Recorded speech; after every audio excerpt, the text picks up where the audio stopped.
puramente instintiva, eu perguntei: quem aqui que tem o cabelo perfeito?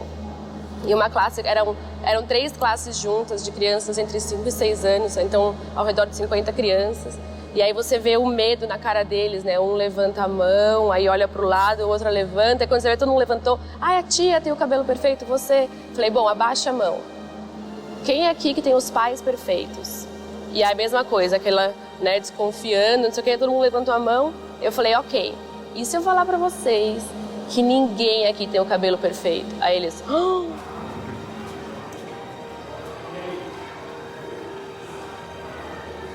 Acabou, trouxa, acabou. Vocês vão pra cá. Filhos?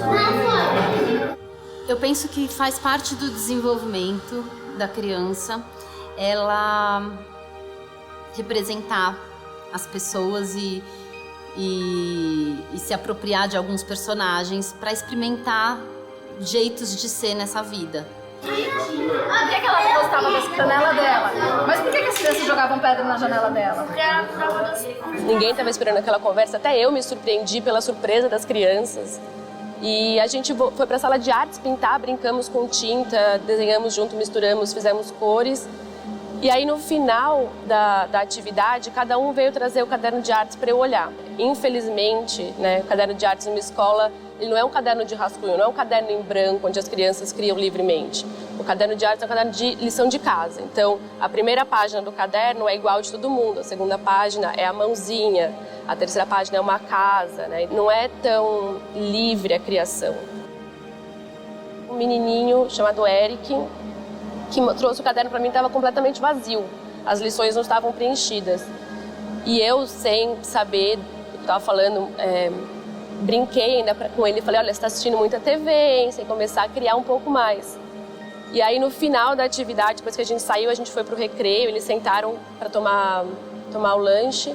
E uma das professoras veio até mim e me contou que o Eric, na verdade, o que tinha acontecido é que há 3 meses ele tinha sido retirado da família. Ele estava morando com assistente social, ele e 2 irmãos, e ele estava em silêncio há 3 meses.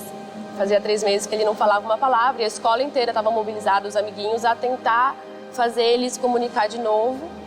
E depois daquela brincadeira que a gente falou sobre a imperfeição, sobre a perfeição, ele voltou a falar. Ela apontou ele para mim no recreio, ele já estava conversando com os amigos. Ela encontrou um homem que chamava William, que ele era redondo, igual à Terra. Mas foi a eureka, assim, foi falar, tipo, caraca, sabe? Tipo, só aquela pequena conversa sobre o perfeito para um não é o perfeito para o outro, o entendimento dele de que a família perfeita não existe, tirou aquele peso que ele carregava, que ele não se deixava, eu adoro falar isso, porque é muito real, ele não se deixava ser completo. E vestiu uma luva de casamento. A fada transformou os ratos em cavalos. Então, a gente sabe português, matemática, história, mas a gente não sabe falar de sentimento, não sabe identificar os sentimentos, a gente não sabe trabalhar em grupo, não sabe escutar, não sabe se comunicar. Quando a gente fala da arte, do lúdico, de trazer essas questões, a gente começa a permitir que eles entendam algumas coisas que eles sentem, mas que eles não conseguem nem nomear muitas vezes, né? É difícil falar de emoção, é difícil explicar a emoção. Quando a máscara gruda, que é o que a gente vê, né, com os apelidos, com toda o entorno que fala você é isso, você é aquilo, e você vai se apropriando de uma coisa que você nem sabe o que é, e aquilo de repente gruda em você, e dá muito trabalho você tirar essa máscara, porque o mundo não está muito receptivo para a autenticidade. Então, o que Carlota faz também é te empoderar. Numa boa, não é briga. É uma revolução de dentro para fora, né? Você se aceitando, você vai conseguir ter segurança para se mostrar. Quando a gente começou o Carlotas, era focado na oficina, que era essa conversa de 1 hora, que a gente levava o mundo de Carlotas com os cartões postais, onde a gente analisa os cartões, brinca com os cartões postais. Então a gente vira os cartões, né, e cada um vê uma coisa diferente olhando para uma mesma imagem. E essa reflexão a gente via instantaneamente que pegava as crianças, sabe? Que eles conseguiam refletir sobre, putz, eu tenho que respeitar a visão do meu amigo, eu tenho outra, mas eu preciso respeitar a dele. Como escola, como que o respeito é tratado? O respeito ele vem à tona quando o desrespeito aparece. Então, se alguma criança, por exemplo, puxa o brinquedo na mão de outra criança, ou se algum jovem bate, tem uma briga, aí entra o diretor, a professora, não. Você tem que respeitar, você precisa respeitar, você é obrigado a respeitar. E a gente vem pelo caminho inverso, né? A gente já fala do respeito, da empatia, sem existir o desrespeito antes, né?